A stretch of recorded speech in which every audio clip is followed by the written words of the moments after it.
Bom dia, boa tarde, boa noite. Está começando mais um podcast da Help Condominial.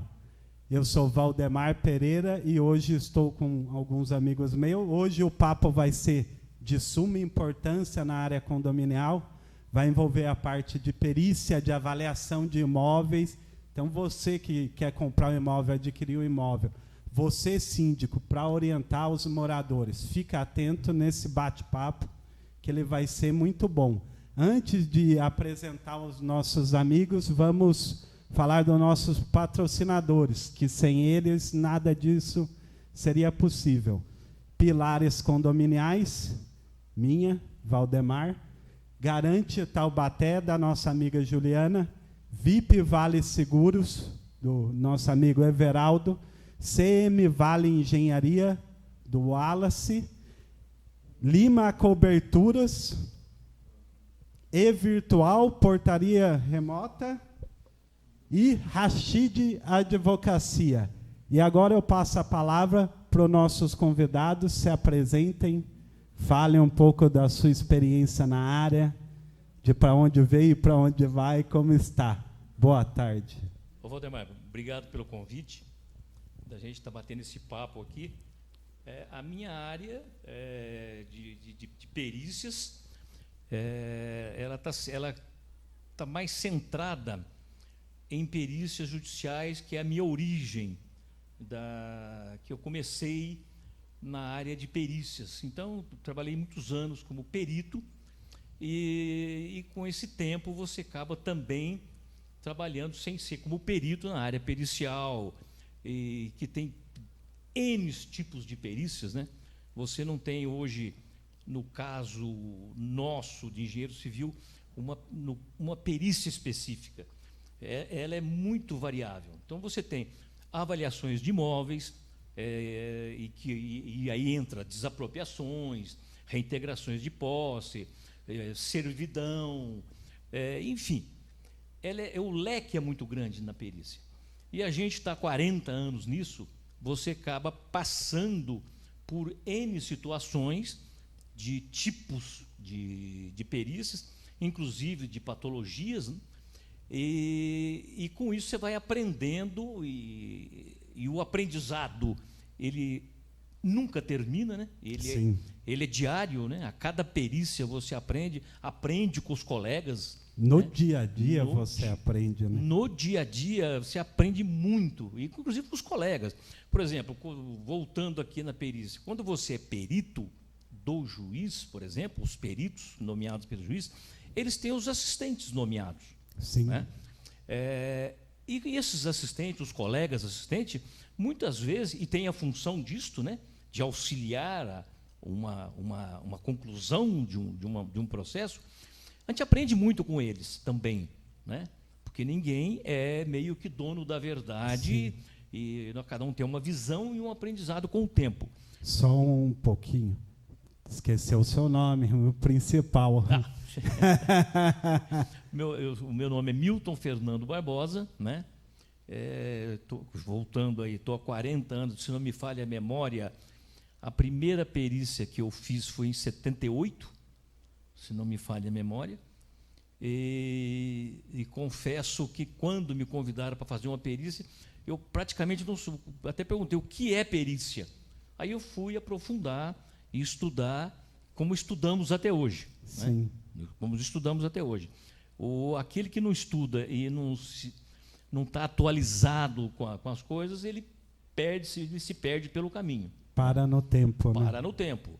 Então, a gente tem aí N tipos de perícia que nós já fizemos, não só como perito, né, como assistentes em processos onde a gente não atua como perito naquelas varas, ou avaliações de N tipos de avaliações para pessoas particulares ou não.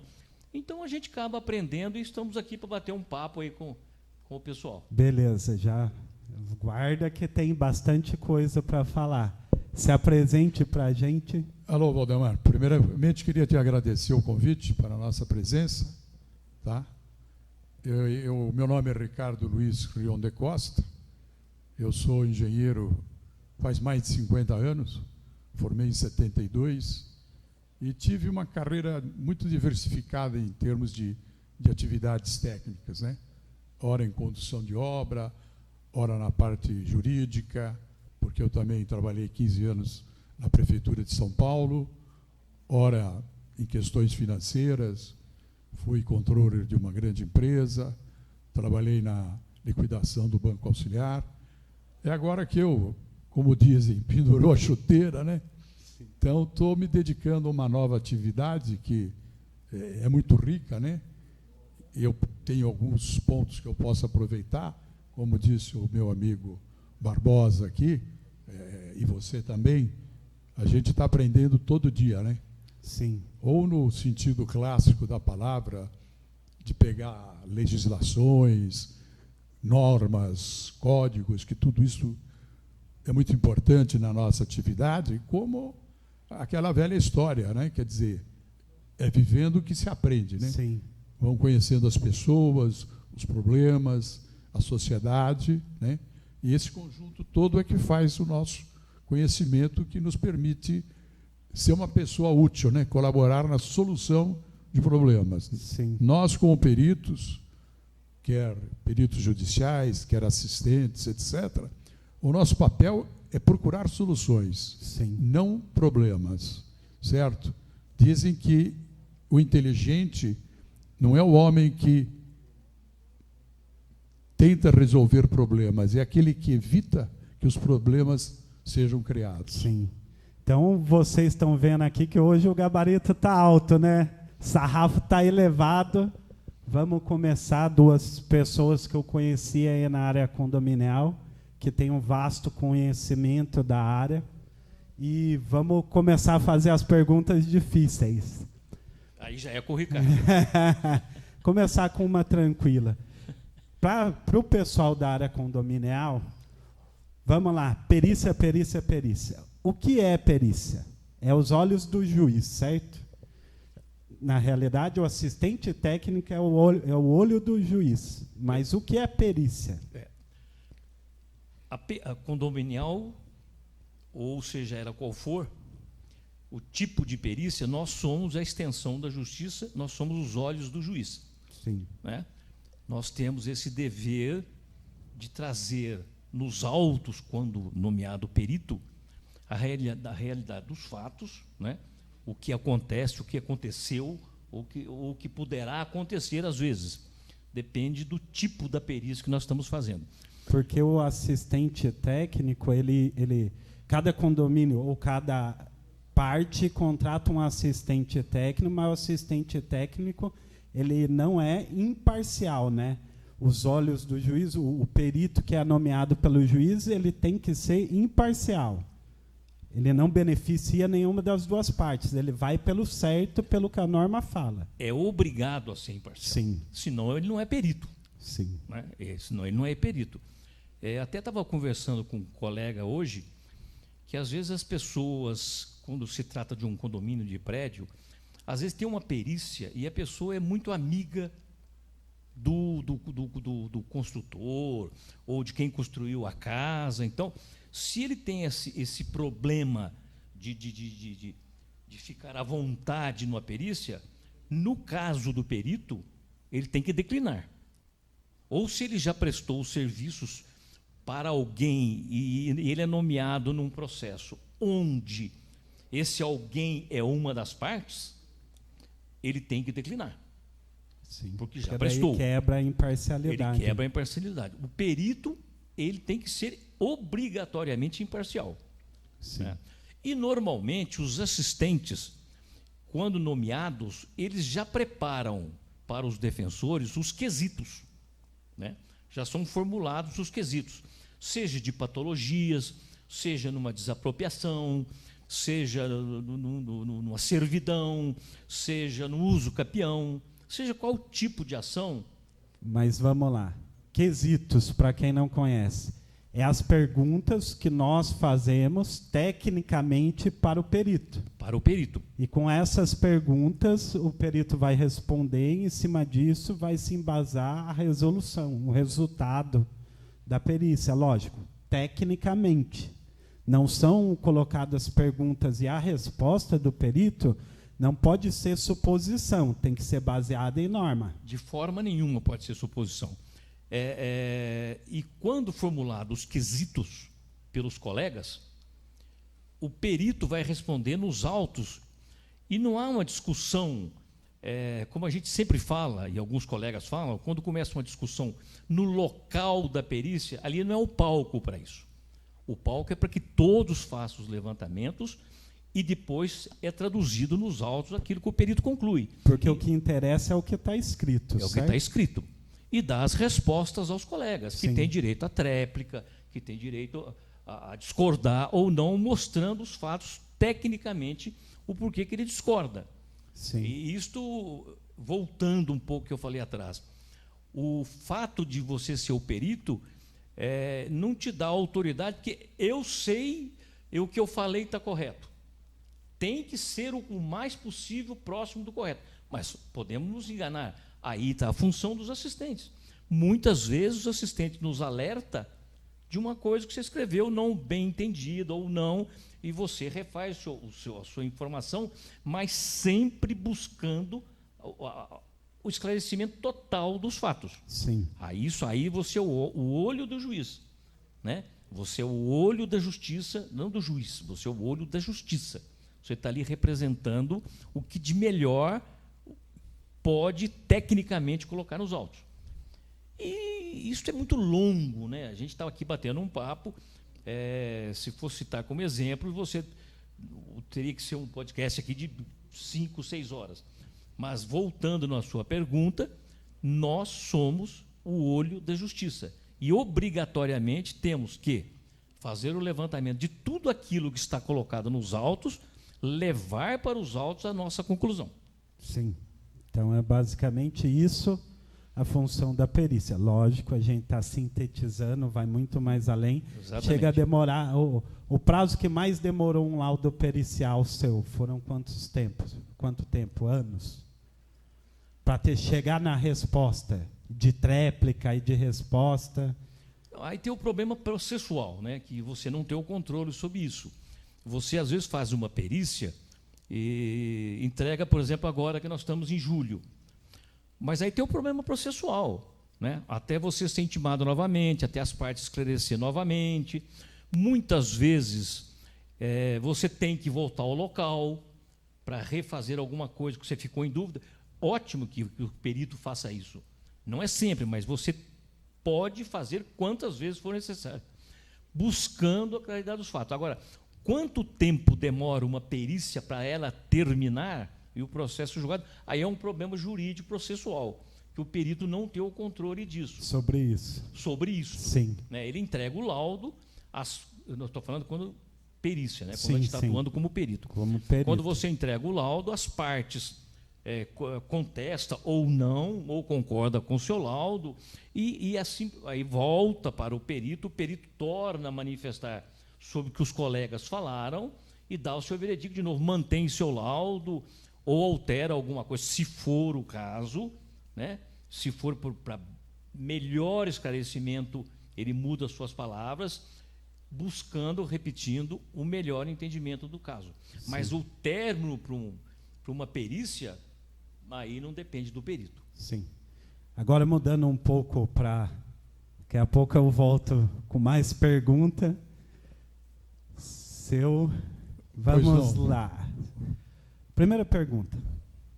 Avaliação de imóveis. O que é, para que serve e qual que é a diferença entre uma residência e um prédio, um edifício, para fazer essa avaliação? Bom, a avaliação que o perito faz é buscando uma resposta para uma pergunta frequente e essencial em todas as transações imobiliárias, né? Quer seja a compra, quer seja a venda, quer seja um aluguel, né?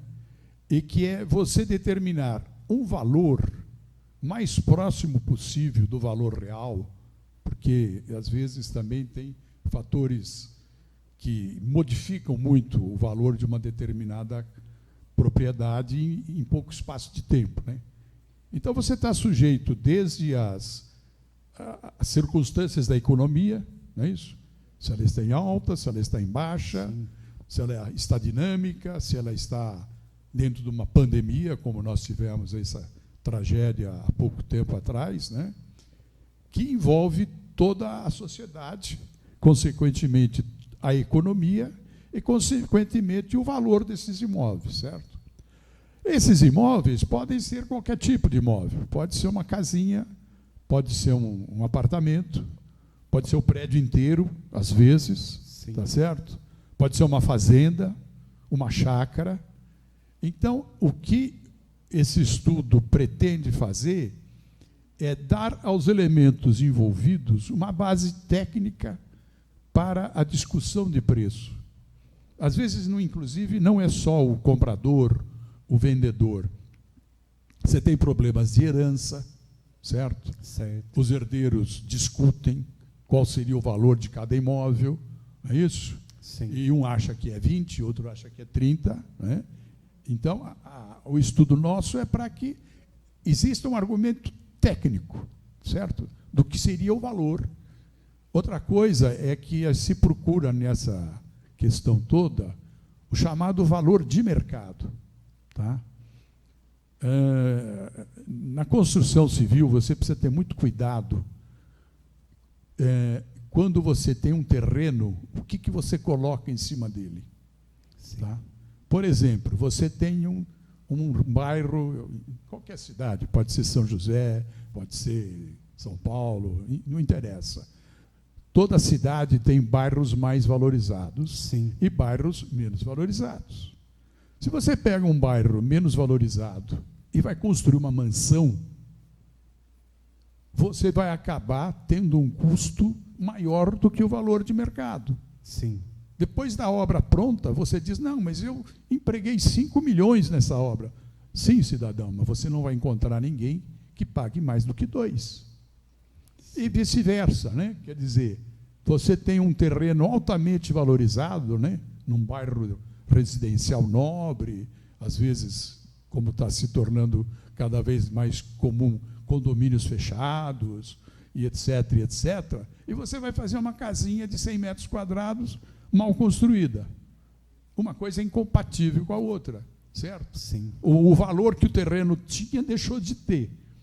Então, a função nossa é essa, é procurar calcular um valor justo de mercado. Não aquilo que o indivíduo gastou ou não aquilo que ele gostaria de receber pela propriedade. Mas, nesse caso, já complementando com outra pergunta, tem vários casos em condomínio que a pessoa acha que reformou o apartamento, colocou ouro maciço, muda alguma coisa, que seria, no caso, benfeitorias. Reforma, mudança, benfeitoria, nessa avaliação, se considera ou não para o mercado hoje do Brasil, vamos colocar assim? Isso, meu amigo, vai depender de caso a caso, tá? Eu diria que, genericamente falando, é uma certa ilusão que você diz, eu reformo e eu aumento o valor do imóvel. Tá? Então, você tem um apartamento de 1,5 milhão, eu faço uma reforma de 300 mil, não quer dizer que ele vai passar a ser vendido por 1.800.000, certo? Agora, isso é genérico, né? Vai depender de caso a caso, qual é a propriedade inicial e qual é ela depois da reforma, né? Então, não dá para dizer para você assim o assado. Eu acabei de falar para você, né? Você tem um terreno excelente, caro, em termos relativos, né? O caro, o barato é sempre uma coisa relativa, e você fez uma casinha lá. Bom, mas se você transforma aquela casinha num casarão, você modificou tudo. Sim. Né? Então, é caso a caso. Certo. Agora, uma outra pergunta que eu acredito que eu adoro causar polêmica, então é polêmica. Vamos lá, qual que é a diferença do trabalho técnico de um engenheiro de avaliação de imóveis para um trabalho de qualquer tipo de imobiliária? Olha, isso é uma polêmica danada. Sim, por isso que eu falei, é polêmica. É polêmico. Porque mesmo em termos legais, existem algumas áreas que se encaixam na perícia, variadas, que nas normas, etc., e que então seria exclusivo de técnicos, certo? Sim. No caso de obras, o engenheiro civil, o arquiteto e urbanista, tá certo? Mas há uma briga bastante grande uma discussão, não digo briga, com o pessoal de imobiliárias, né?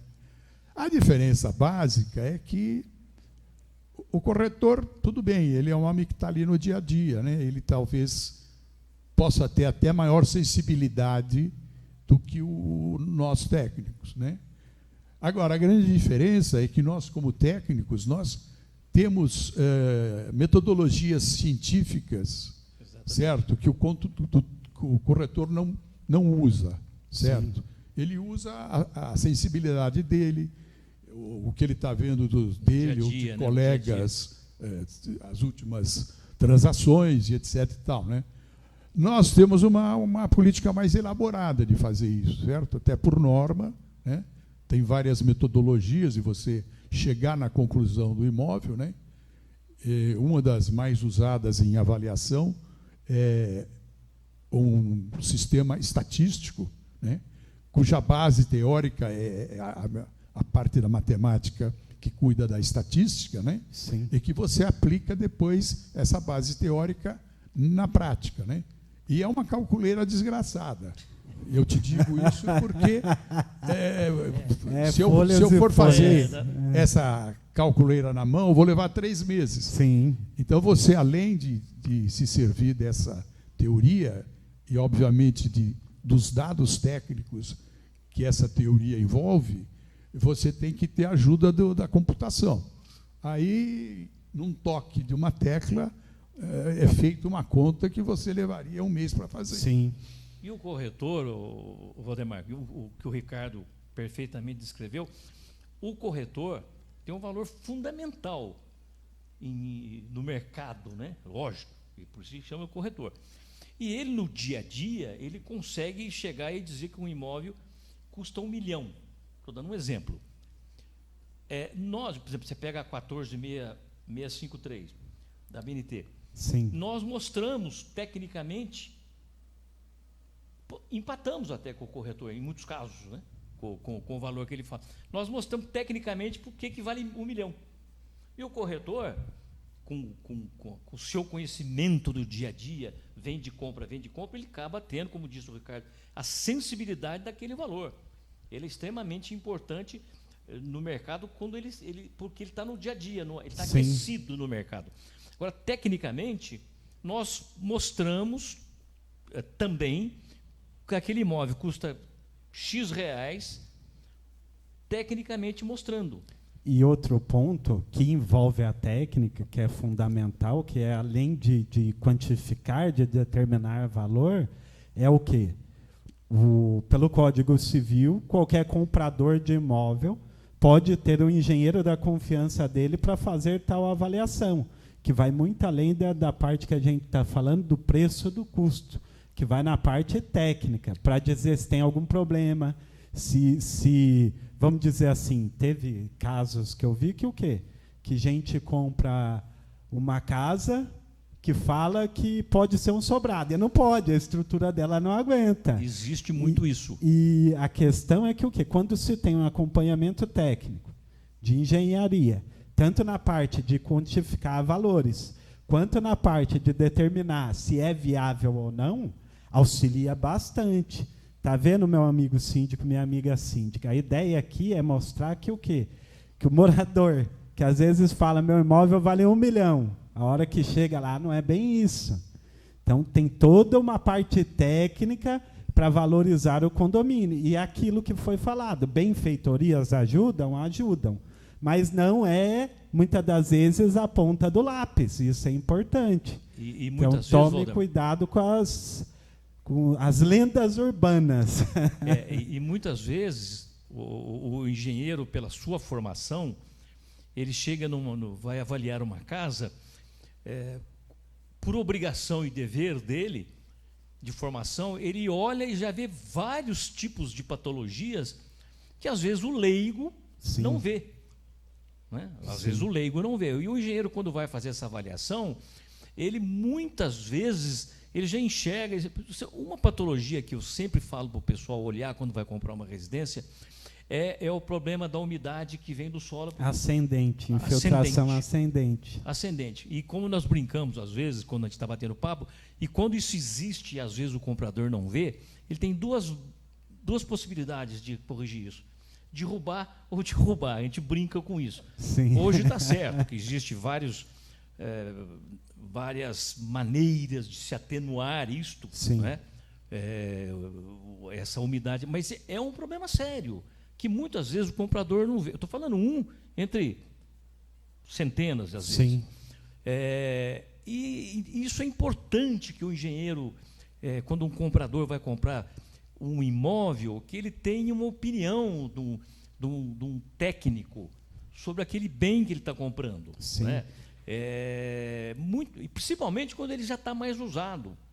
Porque o novo é novo. Né? Você chega num prédio recém-inaugurado, ou uma casa que acabou de ser feita, ela está perfeitamente, né, comprável. Sim. Não tem nenhuma patologia aparente. Mas o detalhe importante é que o quê? Por que estão vocês dois aqui? Porque cada um é um lado da moeda.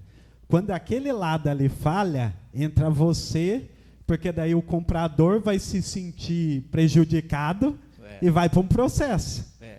Não é que aquele lado falha, desculpe, eu vou corrigir. Quando não existe aquele lado técnico, quando não existe essa contratação por economia, você economiza aqui, mas gasta num processo. Gasta no processo. Exatamente. E você comprar um bem e depois ele aparecer os vários problemas nesse bem que você comprou, psicologicamente é um balde de água fria. Sim. É um balde de água fria. É o sonho, né? Muitas é um sonho, é uma emoção. Têm um sonho, então, é importante ter.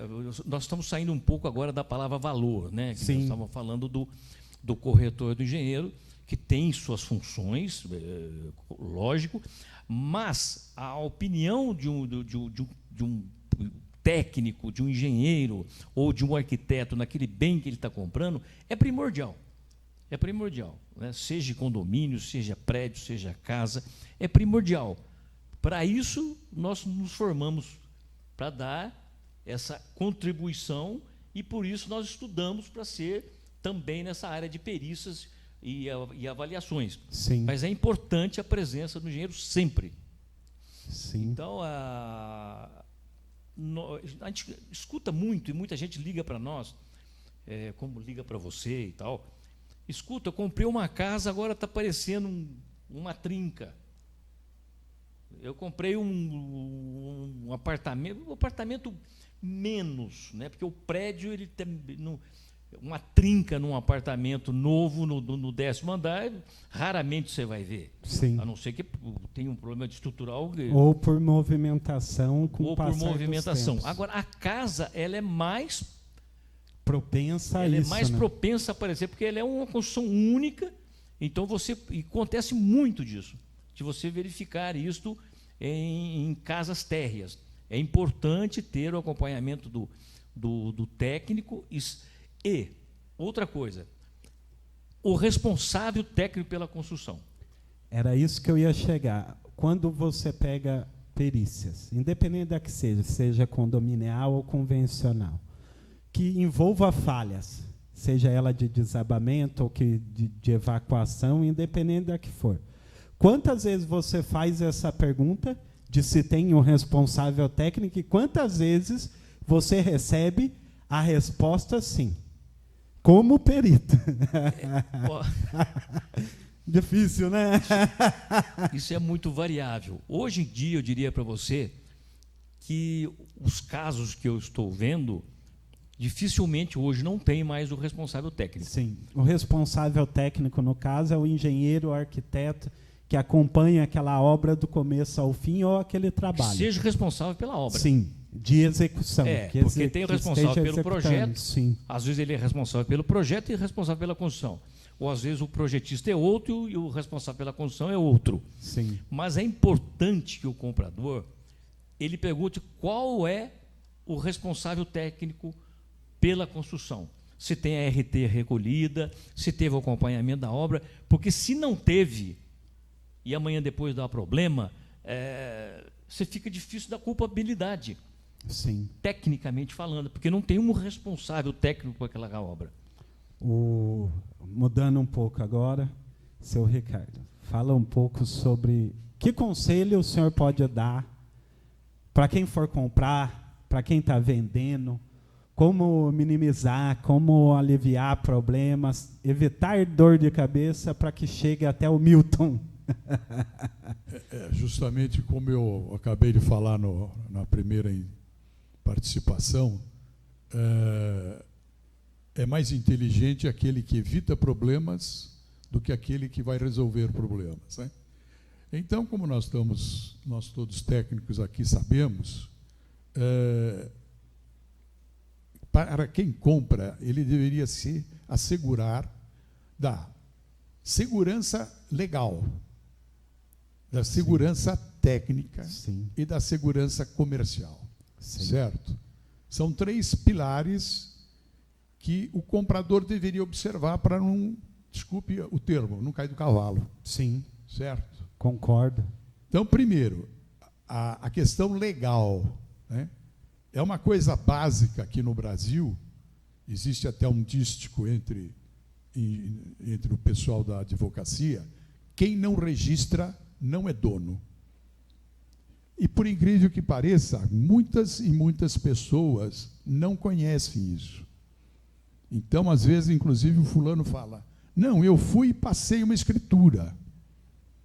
Desculpa, passar a escritura é um passo, mas não é o fechamento do ciclo. Essa escritura tem que ter, por base, uma inscrição imobiliária, que é um documento que se faz junto ao cartório de registro de imóveis, chamado matrícula. Então, você faz aquela transação baseada numa matrícula.